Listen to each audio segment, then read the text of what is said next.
कानून की जुर्म पे हुई आज एक और शानदार जीत। खतरनाक मुजरिम बाला सिंजू, जिसे बच्चों की तस्करी के लिए देश के हर राज्यों की पुलिस तलाश कर रही थी, वो आखिरकार सीआईडी के हाथों पकड़ा गया। अब सीआईडी की टीम बाला से पूछताछ करेगी और ऑपरेशन का वीडियो बना के उसे सबूत के तौर पर अदालत में पेश करेगी, ताकि बाला को सख्त से सख्त सजा दी जा सके।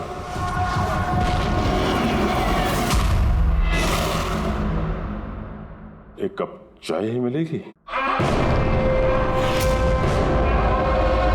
वो बच्चे कहाँ जिन्हें तूने बेचा है?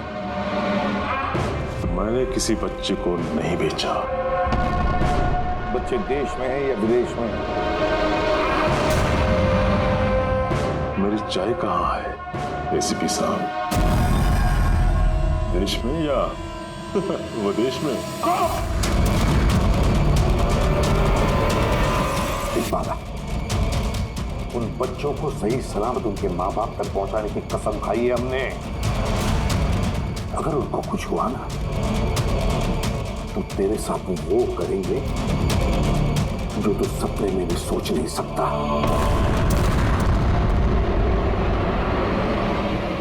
एसीपी साहब, आप मुझे धमकी दे रहे हो? हाँ? शुक्र मना हम लोग हैं तो सिर्फ बात कर रहे हैं। अगर दया होता ना तो क्या कर लेता हूँ? ज्यादा से ज्यादा मेरे लिए चाय बना के लाता हूँ।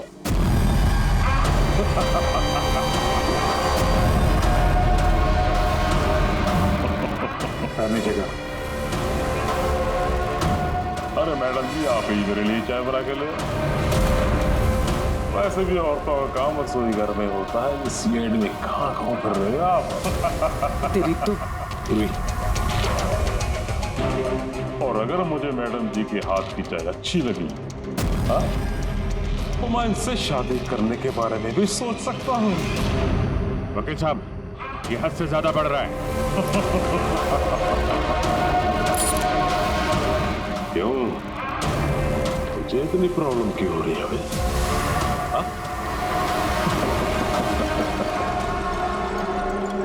तेरा इस मैडम के साथ कोई चक्कर वक्कर है क्या?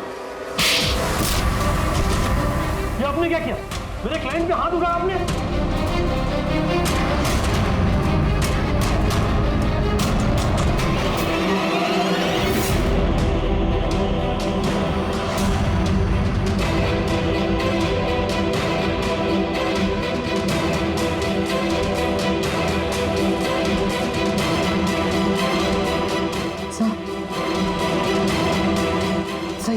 He's dead?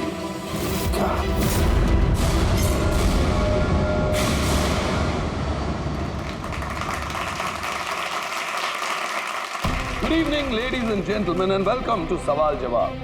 मैं आपका होस्ट अभय कुमार आपका स्वागत करता हूं। आज का विषय या डिबेट है कि क्या हमारे देश में कानून के रखवाले कानून से बड़े?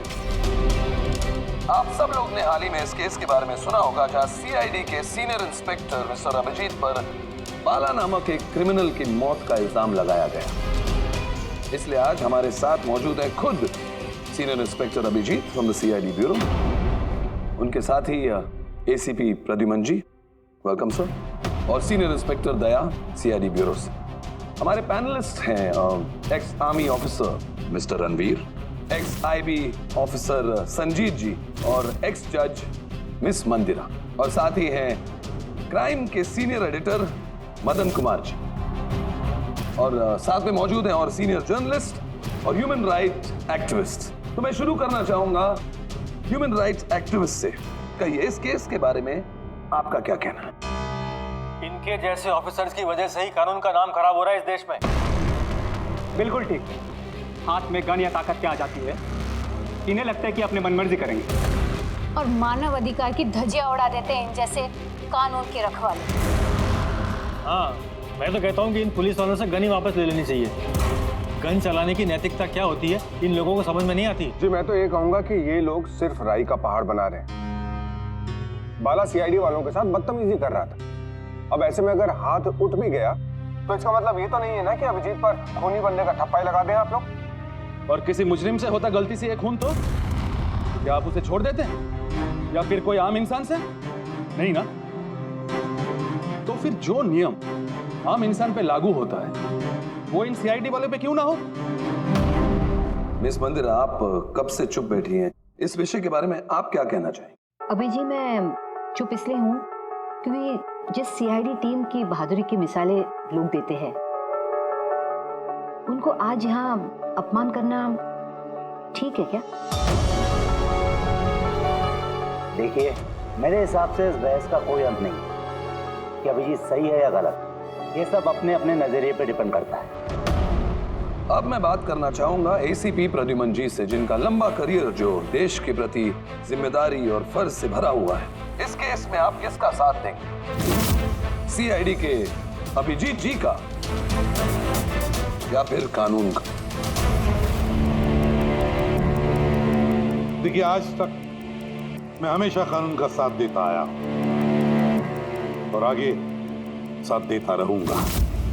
इंसाफ होके रहेगा और मैं ये कहने का किसी को भी मौका नहीं दूंगा कि कानून हम सीआईडी वालों के लिए अलग है और आम लोगों के लिए अलग।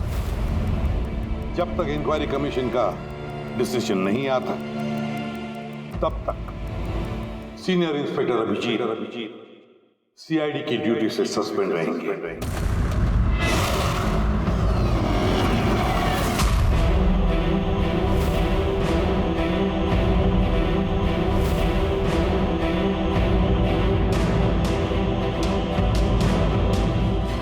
एक मिनट सर।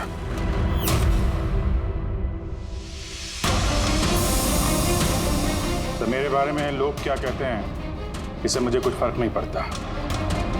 अभी आपके मुंह से जो कुछ सुना बहुत तकलीफ हो रही है सर।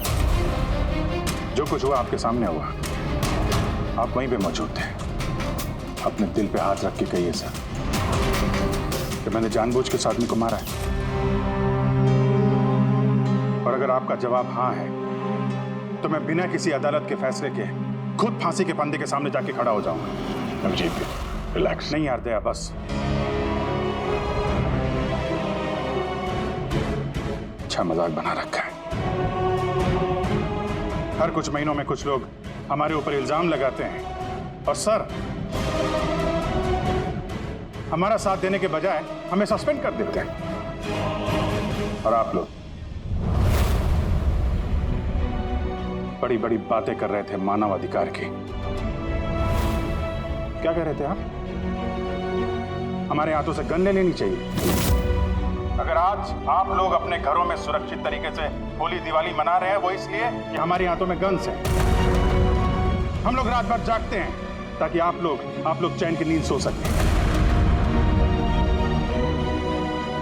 जब मुजरिम यहां सर पे बंदूक तानता है, छाती पे गोली चलाने वाला होता है और तब आपको यह याद दिलाया जाता है कि आपको पलट के मुजरिम पे वार नहीं करना है, सिर्फ टांग पे गोली चलानी है, उस दिन मैं आपसे ह्यूमन राइट्स और मानव अधिकार की स्पेलिंग पूछूंगा। उस दिन आज मैं दुनिया वालों के सामने खुल के बोलना चाहता हूं, बाला जैसे आदमी को जिंदगी जीने का कोई अधिकार नहीं। वैसे भी अदालत उसे फांसी की सजा देती ना। कुछ दिन पहले मर गया तो कौन सा तूफान आ गया। और इतने साल अगर सीआईडी में मेरे हाथ बंधे नहीं होते तो इन जैसे लोगों का इंसाफ मैं कब तक कर चुका होता। और वैसे भी ऐसे कानून का क्या फायदा जो मुजरिमों को सजा नहीं दे सकता। और वो कानून मुझे क्या सस्पेंड करेगा, मैं खुद सस्पेंड करता हूं ऐसे कानून।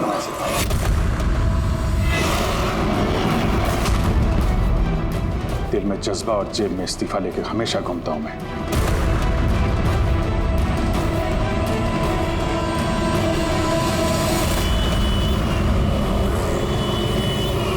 अरे यार, हम लोग तो दोस्त है यार, दोस्त। अरे मेरे दोस्त, क्या चाहिए आपको आज? अरे कुछ मेरे दोस्त के लिए लेके आओ यार। आप और हम एक चल चल। अभिजीत, क्या हो क्या तुम्हें? अरे कौन सी जगह पे बैठे और किस तरह के लोग हैं साथ में? चलो उठो उठो, चलो घर चलो। कहाँ चले? सीआईडी ब्यूरो ही तो मेरा घर था और मुझे वहां जाने की परमिशन नहीं। सर सब ठीक हो जाएगा सर, आप यहाँ से चलिए। सब ठीक हो जाएगा? इससे ज्यादा और क्या ठीक होगा? और अब मैं सीआईडी ऑफिसर नहीं हूं। कोई भी ह्यूमन राइट्स वाला, कोई भी इंक्वायरी कमीशन मेरा कुछ नहीं बिगाड़ सकती। सारे मुजरिमों को एक एक करके मार डालूंगा मैं, और तुम लोग भी मेरा कुछ नहीं कर सकते। और ना वो तुम्हारा एसीपी प्रद्युमन।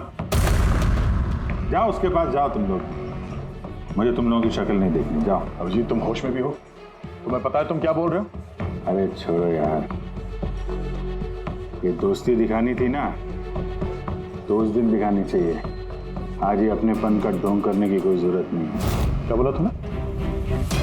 ढोंग? तुम्हें ये ढोंग लगा? और क्या? सही है, एकदम सही है। सर जाओ जाओ,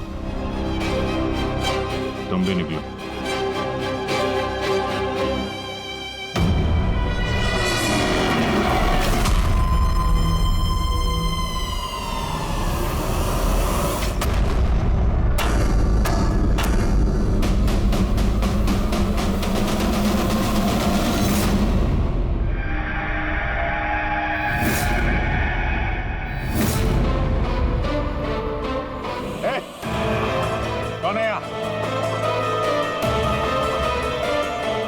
पट्टी क्यों बांध रखी है? बोलो मुझे, कहां लेके आ गए? कौन हो तुम लोग? खोलो मुझे।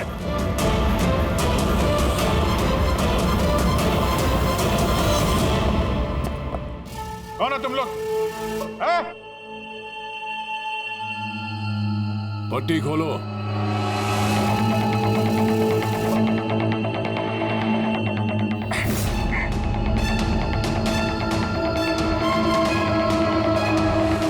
जानते हो किसे किडनैप किया तुमने?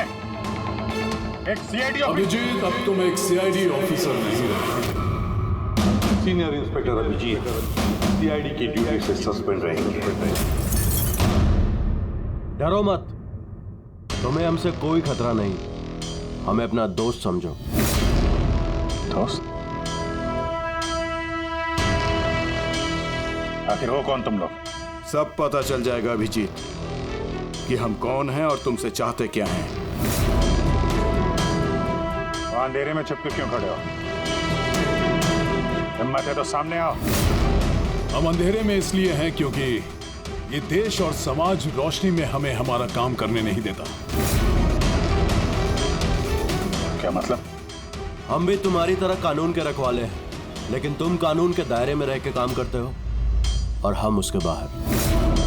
हम सीधा मुजरिमों का इंसाफ करते हैं, न कोर्ट न कचहरी न इंक्वायरी कमीशन, सीधे सजाए मौत। एक मिनट, ये तुम लोग क्या कह रहे हो? मैं कुछ समझ नहीं पा रहा हूं। पहचानते हो इसे? ये तो मालविका है, कहने को सोशलाइट, लेकिन कई आतंकवादी गतिविधियों से जुड़ी हुई है ये। Good, next. Rangan Banga real estate का बिजनेस दिखाने के लिए और उसकी आड़ में ड्रग्स का लेन देन। विलियम? ये तो विलियम है। 7 मर्डर का इल्जाम है इसके ऊपर। That's right. मगर मुझे क्यों दिखा रहे हो इनकी तस्वीरें? मुझसे क्या चाहते हो? बताते हैं। पहले तुम जरा ये बताओ कि अगर तुम्हें ये पता चले कि इन मुजरिमों को कानून कभी सजा दे नहीं सकता, तब तुम क्या करोगे?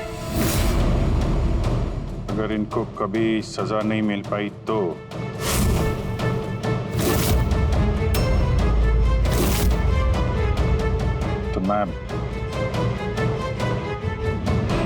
खुद मार दूंगा इनको। वैसे भी किसी भी मुजरिम को इस धरती पे सांस लेने का हक नहीं है। सबको कुचल के मार देना चाहिए, सबको। Very good. तुम्हारे अंदर हम यही जोश और जुनून देखना चाहते थे। हम तुम्हारा दर्द समझ सकते हैं अभिजीत। अगर बाला गलती से मारा भी गया तो क्या फर्क पड़ता है, था तो वो एक मुजरिम ही। अब तुम ही बताओ अभिजीत, इतने सालों की ड्यूटी का ये जो सिला मिला है तुम्हें, क्या ये ठीक है? इनके जैसे ऑफिसर्स की वजह से ही कानून का नाम खराब हो रहा है इस देश में। और मानव अधिकार की धज्जियां उड़ा देते हैं इन जैसे कानून के रखवाले। हाथ में गन या ताकत क्या आ जाती है? इन्हें लगता है कि अपनी मनमर्जी करेंगे। नहीं, बिल्कुल ठीक नहीं है।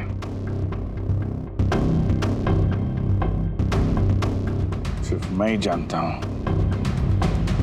सम्मान का घूंट पीने से क्या बीत रही है मुझ पे। किस आग में चल रहा हूं मैं। हम समझते हैं अभिजीत, इसलिए तो तुम्हारी तरफ दोस्ती का हाथ बढ़ा रहे हैं। हमारे गैंग का काम है उन मुजरिमों का सफाया करना जिन्हें अदालत ने खुला छोड़ रखा है। बनोगे हमारे गैंग का हिस्सा? सोच क्या रहे हो अभिजीत? हमारा साथ दोगे या फिर उस सिस्टम का जिसने अनजाने में हुए एक हादसे के लिए तुम्हें सजा दी? मैं नहीं जानता कि तुम लोग कौन हो, पर जब लड़ाई जुर्म और मुजरिमों के खिलाफ है तो अभिजीत का जवाब हमेशा हाँ है। और इससे पहले तुम्हें अपनी वफादारी की परीक्षा देनी होगी। वफादारी की परीक्षा? कौन है आदमी? छगन आज तक 5 औरतों को मार चुका है और अदालत ने इसे दिमागी रूप में बीमार करार देकर रिहा कर दिया। लो रिवॉल्वर और चलाओ गोली।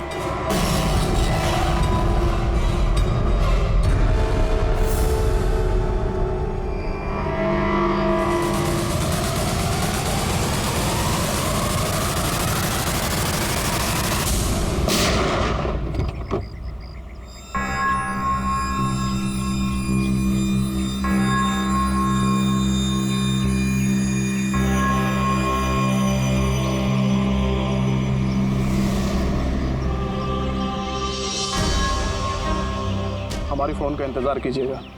और हाँ, जो आपको तकलीफ हुई ना, उसके लिए सॉरी। और एक बात ध्यान में रखिएगा, फ़ोन हमेशा अपने साथ रखिएगा। अगर बाथरूम जाना है तो भी।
मैं आ गया।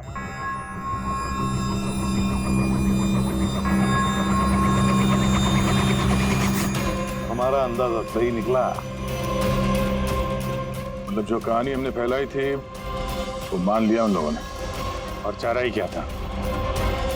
जिस जाल में वो लोग फंसे हैं उसे हमने 1 महीने पहले ही फेंका था। सर, इतने खतरनाक मुजरिमों का एक के बाद एक कैसे खून हो जाना, ये संयोग नहीं हो सकता सर। सर, इन सब मुजरिमों का ये नया दुश्मन कहाँ से आ गया?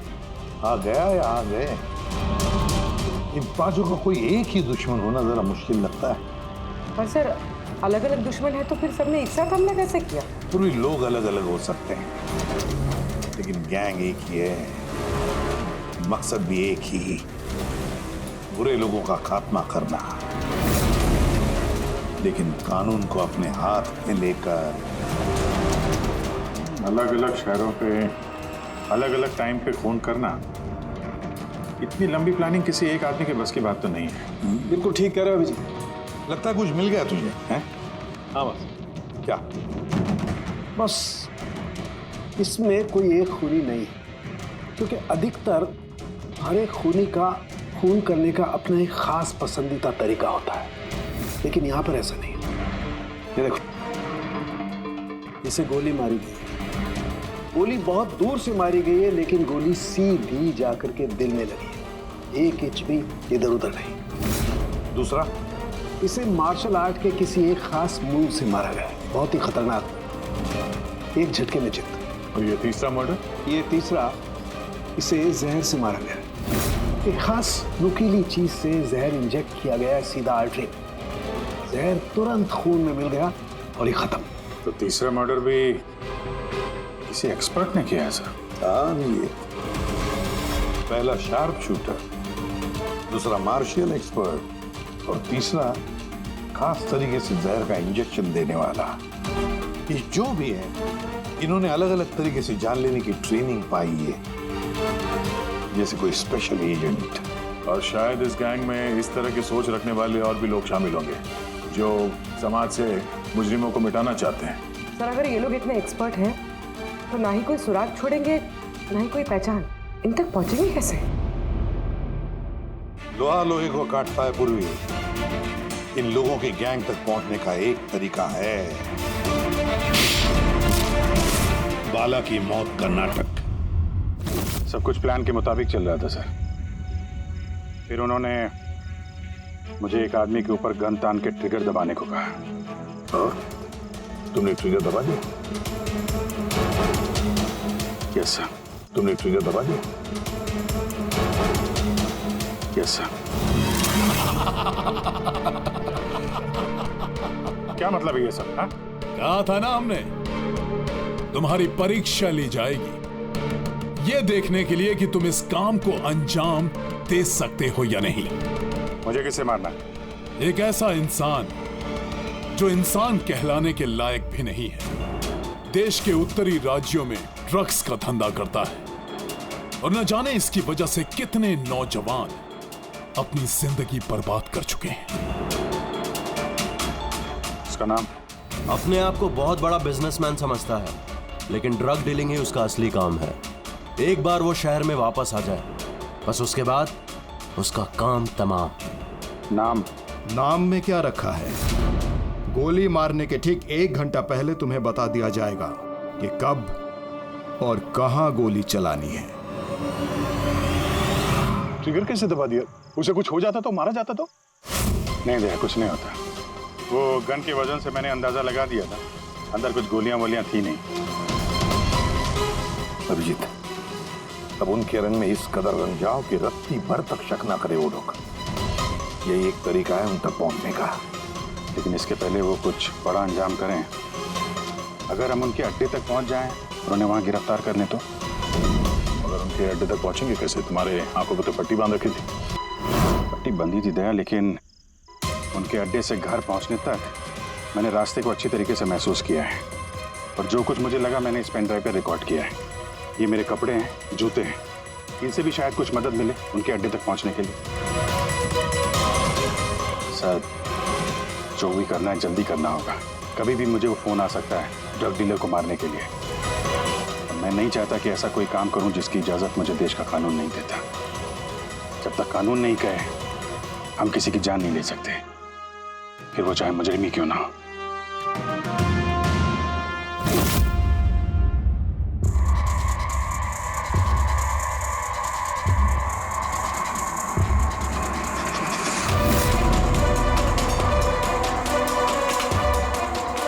से सुनना। कुल मिला के 1.5 घंटे लगे थे मुझे उनके अड्डे से अपने घर आने में। कार की स्पीड 60 के ऊपर नहीं गई होगी। 15 मिनट गाड़ी ट्रैफिक जाम में फंसी हुई थी। 10:15 उस वक्त मुझे किसी की अर्थी जाती हुई सुनाई थी। और हाँ, जब हम अड्डे से निकले थे तो वहाँ कहीं मंदिर में आरती हो रही थी लाउड स्पीकर पर। और कुल मिला के 6 ट्रैफिक सिग्नल पे गाड़ी रुकी थी और कुछ 5 फ्लाईओवर्स थे और हर फ्लाईओवर को क्रॉस करने में करीब 40 से 45 सेकंड लगते। रेलवे स्टेशन और एक फ्लाईओवर के नीचे रेलवे स्टेशन था जहाँ पे ट्रेन की अनाउंसमेंट हो रही थी। सर आप अंदर। सर ये देखिए, अनिकेत कुमार सर, सीबीआई ने अभी थोड़े दिन पहले इससे बातचीत भी की थी। सर देश के कई जगहों पर ये ड्रग्स का धंधा करता है। अभी कहाँ है? सर वो फ्रेडी सर देख रहे हैं। सर ये पैडी है, भान। ओह, ये पैडी है। वो जो तुम अभिजीत की कमीज पर से लेके आई थी, वो रेशा, वो एक गनी बैग का रेशा, किसी बोरी का। मतलब पैडी और बोरा, इसका मतलब ये कोई गोदाम है। गोदाम को अपना अड्डा बना रखा है उन लोगों ने। कोई ऐसा गोदाम जहां पर अनाज रखा जाता है, या फिर कोई ग्रेन मिल। सर ये रूट लिया उन लोगों ने। ये रूट ठीक वैसा जैसे अभिजीत सर ने बताया था, विरार की तरफ जाता है। गुरजापुर में। डॉक्टर साहब, क्या अभिजीत को अनाज के गोदाम में रखा गया था? अनिकेत आज सुबह ही ग्रीस से वापस लौटा है, अभी तो ऑफिस नहीं आया। अच्छा, अब गैंग वालों का फोन आएगा अभिजीत को, आएगा फोन।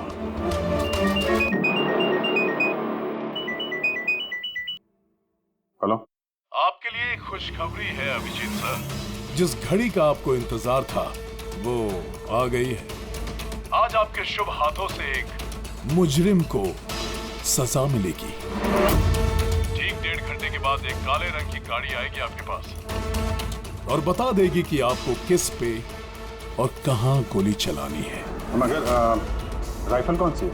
क्या फर्क पड़ता है? राइफल कौन सी है? आपको तो सीआईडी ट्रेनिंग में हर किस्म की ट्रेनिंग दी जाती है ना? मैंने ट्रेनिंग तो मुझे सारे हथियारों की है, लेकिन मेरे पास सिर्फ एक ही चांस है गोली मारने का। तो अगर मुझे पता हो हथियार कौन सा है तो थोड़ी आसानी होगी। RS 451। Okay, RS 451।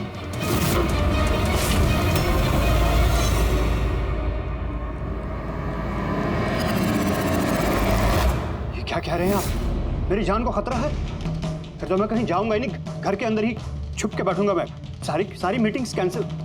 अनिकेत, घर में छुप कर बैठने से कोई फायदा नहीं होगा। उन लोगों ने ठान लिया है तुम्हें मारने का, और वो मार कर ही रहेंगे तुम्हें। और कुछ कीजिए ना, आप लोग सीआईडी वाले हैं, बचा लीजिए मुझे। बचा लेंगे हम तुम्हें। सिर्फ इस बार गोली हमारा ऑफिसर तुम पर चलाएगा। तुम्हारे इन कपड़ों के अंदर एक बुलेट प्रूफ जैकेट होगा और कुछ खून के पैकेट्स। अगर निशाना इधर उधर चला गया तो, अगर गोली सड़क पर लग गई तो? कुछ नहीं होगा, क्योंकि गोली भी नकली होगी। और हाँ, तुम्हें तुम्हारे कर्मों की सजा जरूर मिलेगी, मगर पहले हम तुम्हारे जरिए उस मास्टरमाइंड को पकड़ेंगे। अब बताओ, मीटिंग के लिए कहाँ जाने वाले थे तुम? अगली मीटिंग 1 घंटे में है।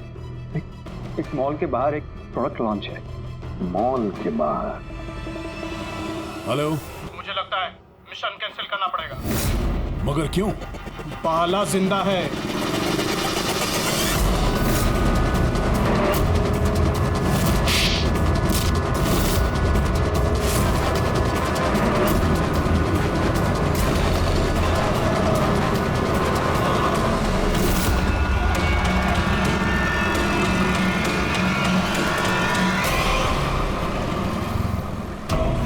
बहुत बड़ा धोखा हुआ हमारे साथ में। अभिजीत के हाथों किसी का खून हुआ ही नहीं है। प्लान कैंसिल नहीं करेंगे आप। सीआईडी और अभिजीत को इस धोखे की बहुत भारी कीमत चुकानी पड़ेगी।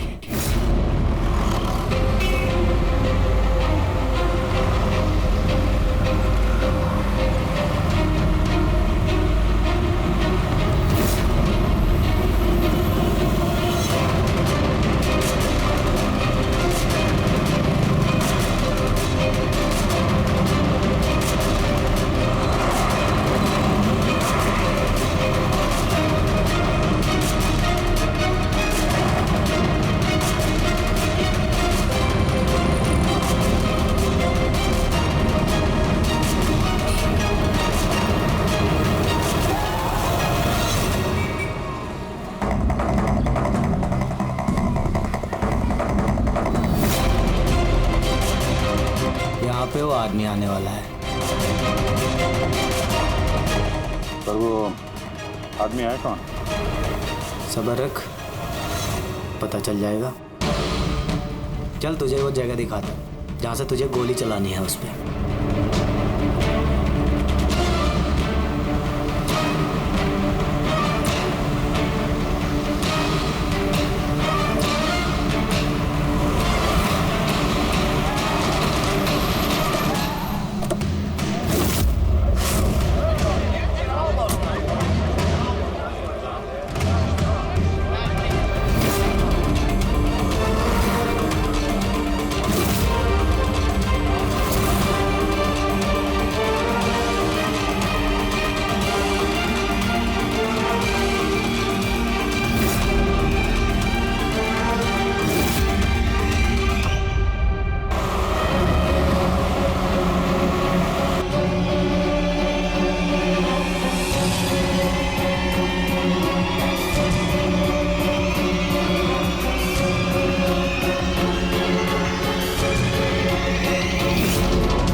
गोदाम तो एकदम खाली है, कोई भी नहीं है यहाँ पे। हाँ सर, ये वो गोदाम तो नहीं लग रहा है जिसे हम ढूंढ रहे हैं। ओ भाई साहब, कौन है आप लोग? क्या चाहिए? तुम यहाँ पे काम करते हो? ये गोडाउन को इस्तेमाल कर रहा था क्या? नहीं तो पिछले 2 साल से बंद पड़ा हुआ है और ये गोदाम हमारे बॉस को बेचना है। अब क्या खरीदने आए? अगर ये वो गोडाउन नहीं है तो फिर कौन सा गोडाउन है?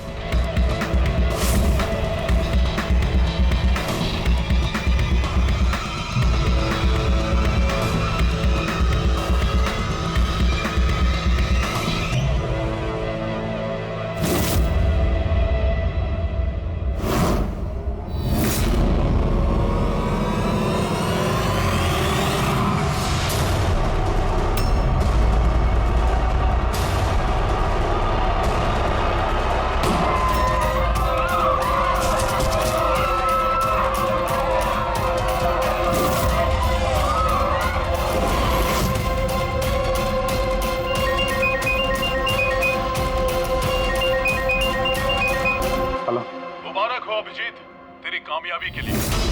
अनिकेत के टिकट कट चुकी है। अब बैठो गाड़ी में, मिलकर बधाई दूंगा तुम्हें। ठीक है, आ रहा हूं मैं।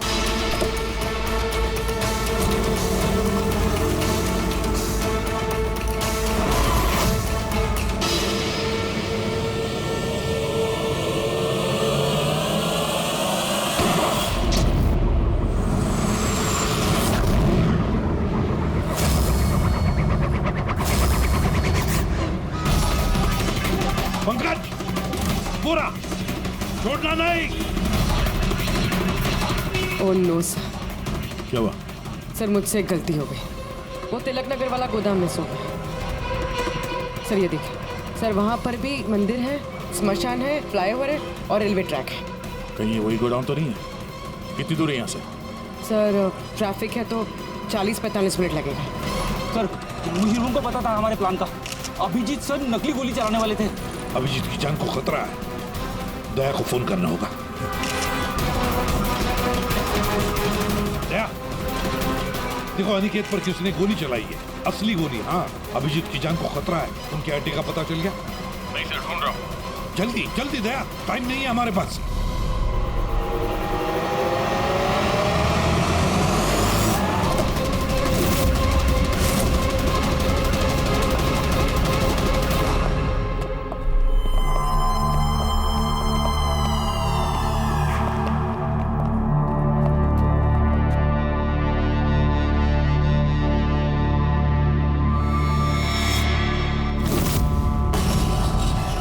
बहुत बहुत बधाई हो तुम्हें, वेल डन। अनिकेत के मौत की खबर हर न्यूज चैनल पर छा गई।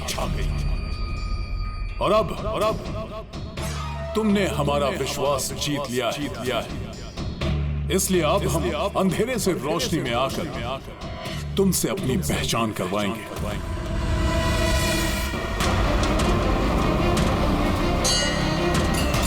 ये मंदिर है।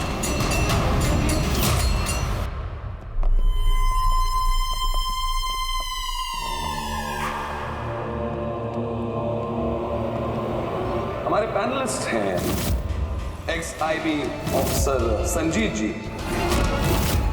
एक्स जज miss Mandira, ex army officer mister Ranveer. Oh, तो आप लोग हैं? हाँ, हम। क्यों?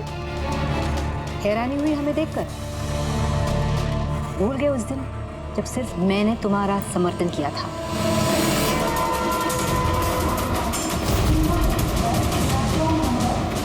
ये रेलवे स्टेशन। अभिजीत, हम सबका मकसद एक है, जुर्म का सफाया। मगर आपके ये चौथे साथी, इनको क्या हुआ है? ये सामने क्यों नहीं आ रहा है? मैं सामने आऊंगा भी नहीं, क्योंकि तुम एक धोखेबाज हो।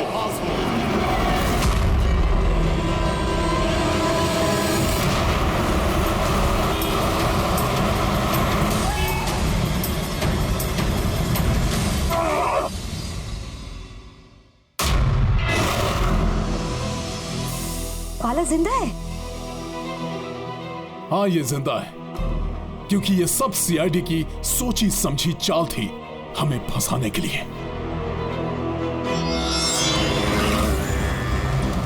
और ये स्मशान भूमि।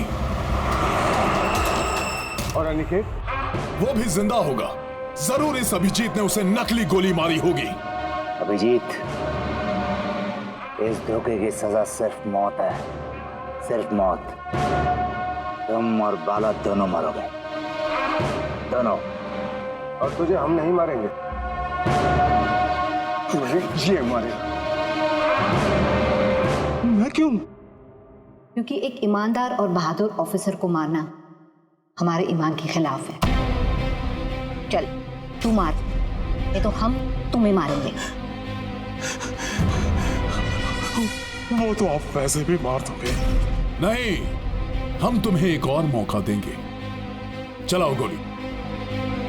ले वाला, पिस्तौल ले। ले।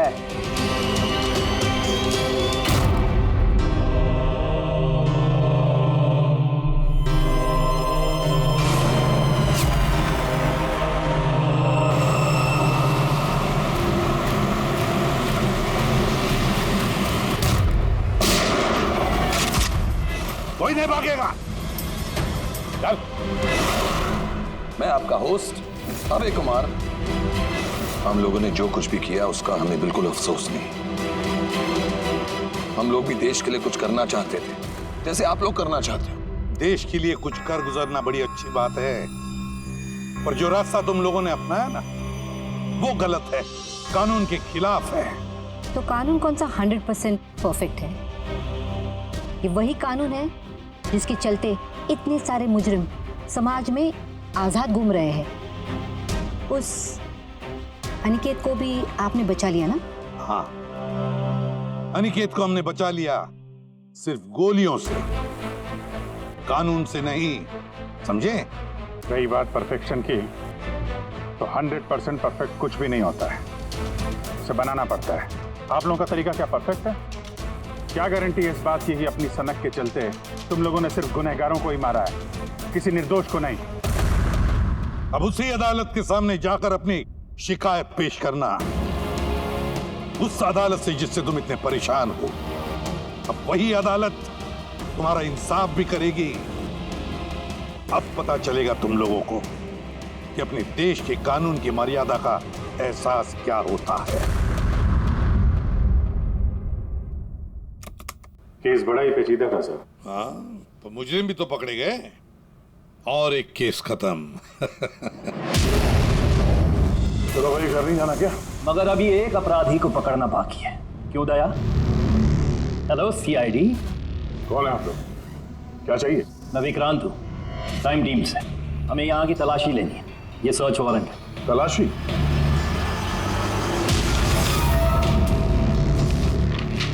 हमारी आप सबसे रिक्वेस्ट है कि आप सब हमारे साथ पूरी तरह से कोऑपरेट कीजिएगा। क्या हम जान सकते हैं कि तलाशी क्यों ली जा रही है? दमन के फांसी वाले केस में आप सबके खिलाफ कंप्लेंट है कि आप सब ने एविडेंस के साथ छेड़छाड़ की थी। दया हमारे पास है, हमारी जेल में। तो अगर दया को बचाना चाहते हो तो पहले मेरे भाई को बचाना होगा, वरना ठीक 4:30 बजे ना सिर्फ मेरे भाई को फांसी होगी बल्कि सीनियर इंस्पेक्टर दया भी फांसी पर चढ़ेगा। तलाशी शुरू करो। आप सबके फोन रिकॉर्ड्स भी चेक किए जा रहे हैं। अब आप सब पे कड़ी नजर रखी जाएगी।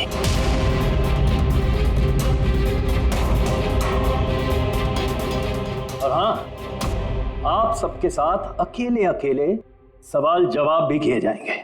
मेरी आपको पर्सनल सलाह है, जो भी बोलना बिल्कुल सच बोलना। ये सीआईडी का फ्यूचर तय करेगा। सीआईडी से हैं, कोई पानी का बुलबुला नहीं। और तुम कौन होते हो हमारा फ्यूचर तय करने वाले? हाँ? सीआईडी की बुनियाद सच की नींव पे टिकी है। झूठ बोलना हमें आता नहीं। हाँ हाँ पता है, आप सीआईडी वाले हो, पता है।